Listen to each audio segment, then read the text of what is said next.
हमारी परंपरा है कि हमसे पहले वालों ने जो कहा है उसमें हम दिमाग नहीं लगाएंगे। तो अंग्रेजों ने कहा नॉर्थ ईस्ट, हम भी कहते हैं नॉर्थ ईस्ट। मुगलों ने कहा नॉर्थ ईस्ट, हम भी कहते हैं नॉर्थ ईस्ट, जबकि वो नॉर्थ ईस्ट है ही नहीं। And that itself explains that how we are writing our history without analysis, without application of mind, because somebody has said, and we are blindly quoting it.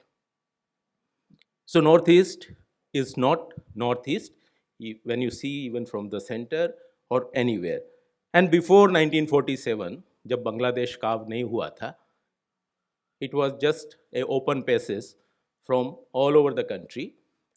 And if you see the references in Mahabharata, you will find that how important this place is.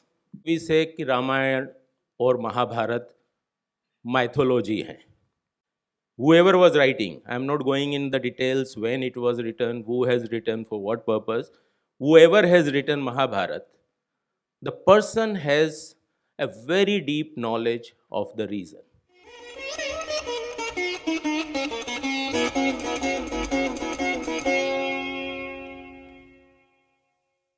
I am going to draw your attention towards Pragjyotish and Mahabharat. Generally, this is the impression that Northeast India is isolated. It is not a part of the mainland. We call Northeast India, and people in Northeast India call us mainland people. So this is a kind of feeling which has been developed for some time. And it is because of creation of history. But if you see Itihas, you will find things are different. And other than Mahabharat and some references of Pragjyotish, I would also like to hint you that how we write history. And this very term Northeast is a classical example of that. I don't know if any one of you have seen the map of India and location of so-called Northeast India. It is not Northeast. It is in East. We call it Northeast. Why do we call it? Because when Mughals captured Bengal, and this area was to the northeast of Subai, Bengal. So they used to call it Northeast region because from their Suba, it was in northeast direction. The same thing happened with British. When they landed in Calcutta, from Fort Williams, it was in northeast. So they called it Northeast. And we Indians have got a very good tradition. हमारी परंपरा है कि हमसे पहले वालों ने जो कहा है उसमें हम दिमाग नहीं लगाएंगे। तो अंग्रेजों ने कहा नॉर्थ ईस्ट, हम भी कहते हैं नॉर्थ ईस्ट। मुगलों ने कहा नॉर्थ ईस्ट, हम भी कहते हैं नॉर्थ ईस्ट, जबकि वो नॉर्थ ईस्ट है ही नहीं। And that itself explains that how we are writing our history.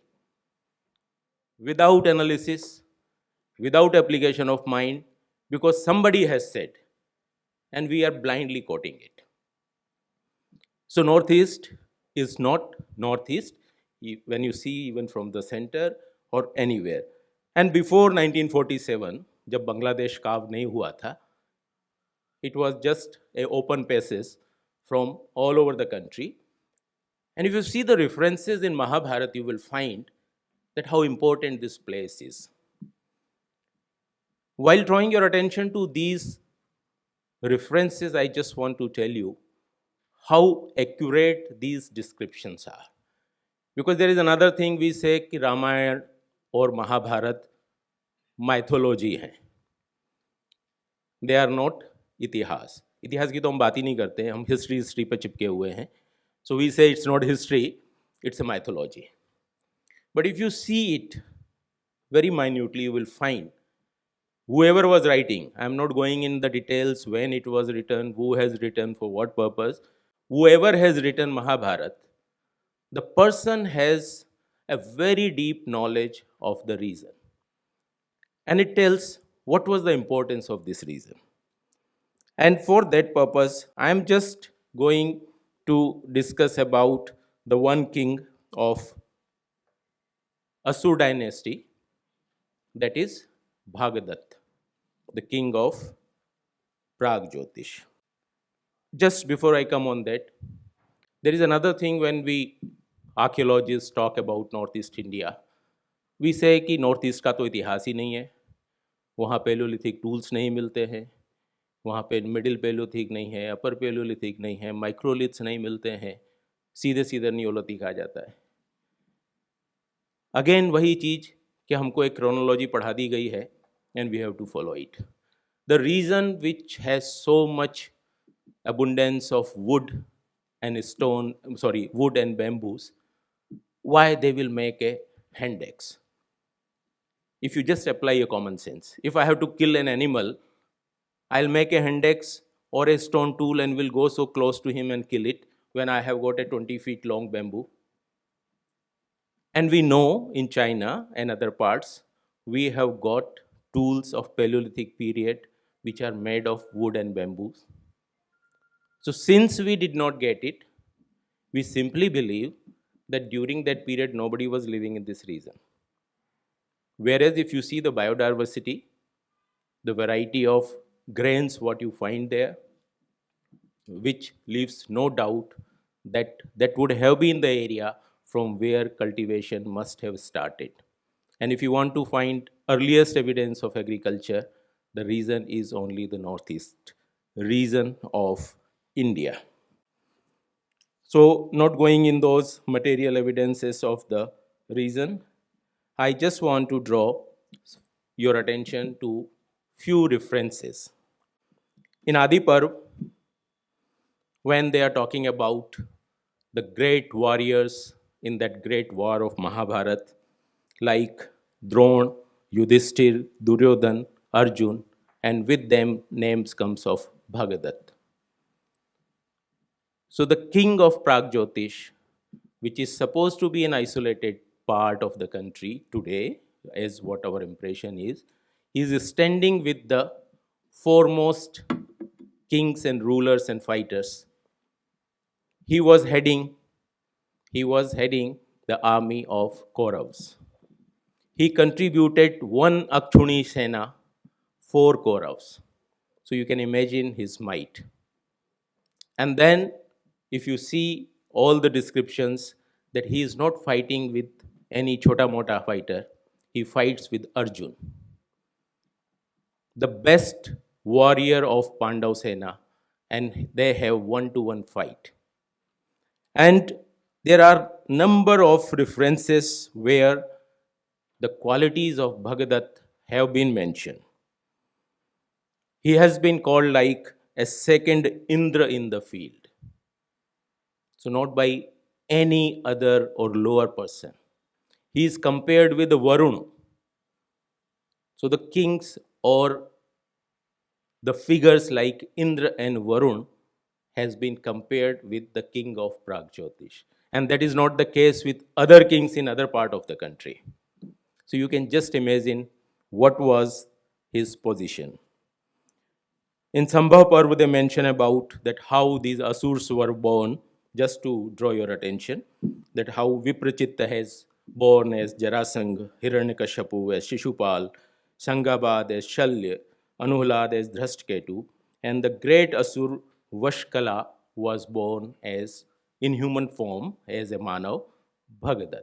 So that they talk about his past or the previous birth. Bhagadatta and his son, Vajradatta. It's not only that he was the only king. When he was the king, he fight with Arjun. And when there was a Rajasuya Yagya, Arjun conquers all the kingdoms.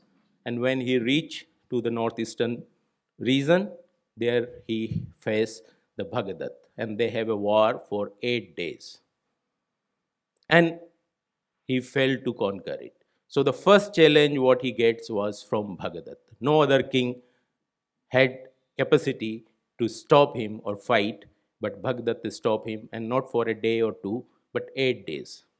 After 8 days, both come on a table, they have a discussion, and then with pleasure, after a discussion with Arjun, he offers tribute, and then Arjun moves to the northern part, winning the mountain kingdoms.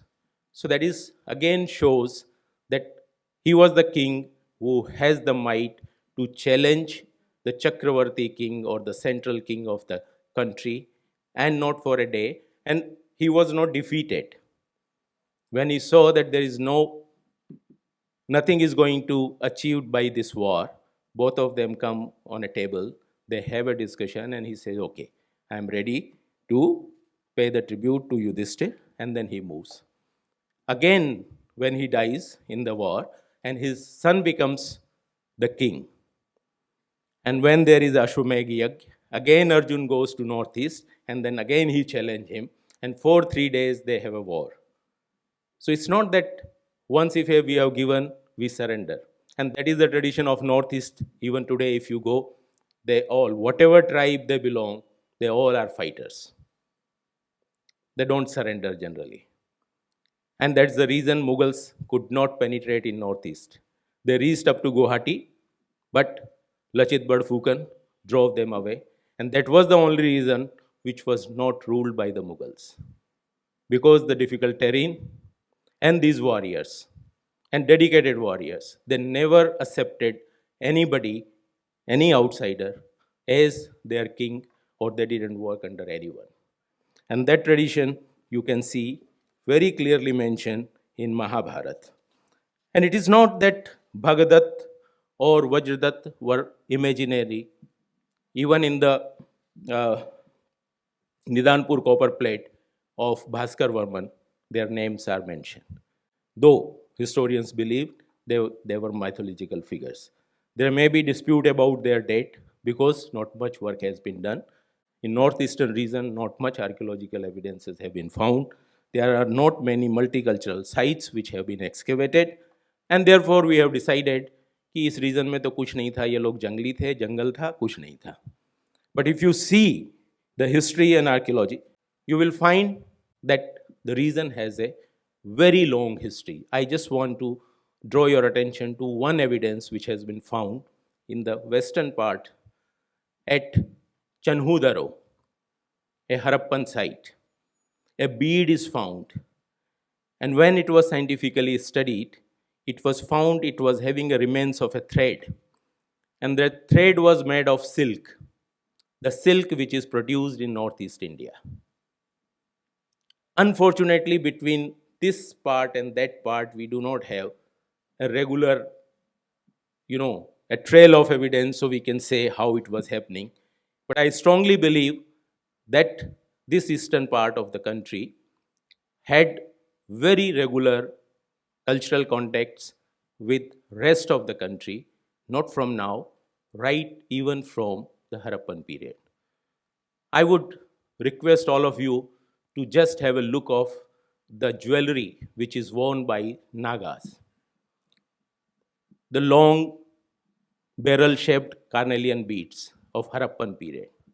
And you just see the necklaces of Naga women.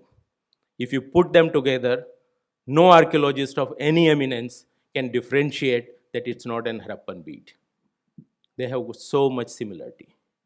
How come these beads have suddenly landed in the Nagas in that area? But we have to work a lot before we establish these linkages on the basis of material evidences.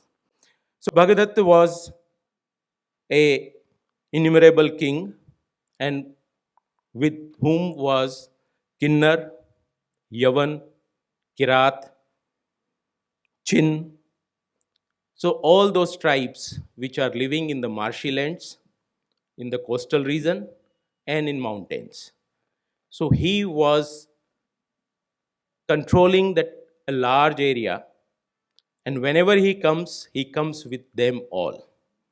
Now, Chin, we can say the Mongoloids people, Kirat, all the tribes and those who are living. The word Yavan is quite interesting because it is also used for foreigners, and how come they are coming, or those people, as even today when people from Northeast India comes, many feel they are Chinese. And we treat them also sometimes as the foreigners. So probably that feeling was not very new. It was from them because of their features and all. They probably may not be look like other people, and they were considered as something different. So in Sabhaparv, you find references about his might. He had most wonderful gems which he put up on his head, whose power is unlimited, who rules the West like another Varun. So, being in the coastal region, again, being an underwater archaeologist, I believe that they were also having the maritime trade. And that's perhaps the reason they were connected with other cultures and distant lands. Arjun, as I have mentioned, he defeated Kulind, Anarth, Kalkut, Sumandal, Sakal without any resistance.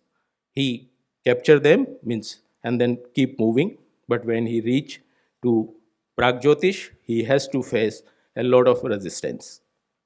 And after the fort, he agrees to pay the tributes. Not only that his power, his wealth, his area, but also his skills. There are number of references which tells that how skillful he was. Not only in the fighting on the horse neck, on the elephant neck, which is very natural because we have a lot of elephants in that region, like Indra, but also he was a Maharathi. And that is something which is surprising. Even I find it very surprising because before the British reached to Northeast, there were no roads. There are hardly any plain area. They generally travel by either elephant in jungles or through boats. So a person who is living in such a difficult terrain, and he is a Maharathi. And then in such a great war of Mahabharat, he fights on a rath also. And he leads the corps of Sena. So from where did he got those skills? It's really something which is surprising. And the gifts which he brought, that tells about that how accurate knowledge the author of Mahabharat was having. He brings horses of the best breed and possessing the speed of the wind. We all are very curious about horses, whether it is in Harappan period or even in Ramayana and Mahabharata. So here is a person who brings horses. And we know the Mongols came on horseback from Central Asia. We know the history of Assam. Ahoms, they came from China. 600 Ahoms came on horseback, and then they captured the Brahmaputra Valley and ruled the region for 600 years. So that region was having horses, and these horses were coming from neighboring region. So he brings best quality horses for Yudhishthir, the gift. And their speed was of the wind, very fast running these horses. He brings swords with handles made of purest ivory. And we know that Northeast region produces ivory because a lot of elephants are there. So the purest ivory is coming from there. And swords, that is very important thing. Even today, all tribes in Northeast, they use dao, these edged weapon. And it is so sharp and effective that Mughal armies could not enter there. They were not having firearms, they were not having any sophisticated arms, they were holding only this dao. Even today, every person who goes out, he goes with a dao. And everybody has it. I have one with me. So these daos are so effective. And he mentioned that he brought these swords to the for Yudhishthir to give the gift. And they were well adorned with the diamonds and every kind of gems. So the object means this materials which are being mentioned, the person which are being mentioned, the description is so accurate that you don't find any mythology in there. He's not carrying anything which is not of that region. So simply saying कि इसमें date नहीं है, ये mythology हो गया. Because we are not analyzing. Of course, there are certain description, even which I question, may not be correct because numbers and all which are given there. But see the descriptions, what they are giving of the things which are coming. And then I would like to draw your attention to the war which happened, where he is fighting. 1 minute. So he is fighting and he is tying a cloth to keep his eyes open. The description says कि पलकें उसकी नहीं, उसने पलकों को बांध रखा है. And if you go to Northeast, you will find even today, every Assamese tie a gamosha, and that is made of silk. And there is a mention that this cloth is very expensive, and it is made of tantu, which is made by insects.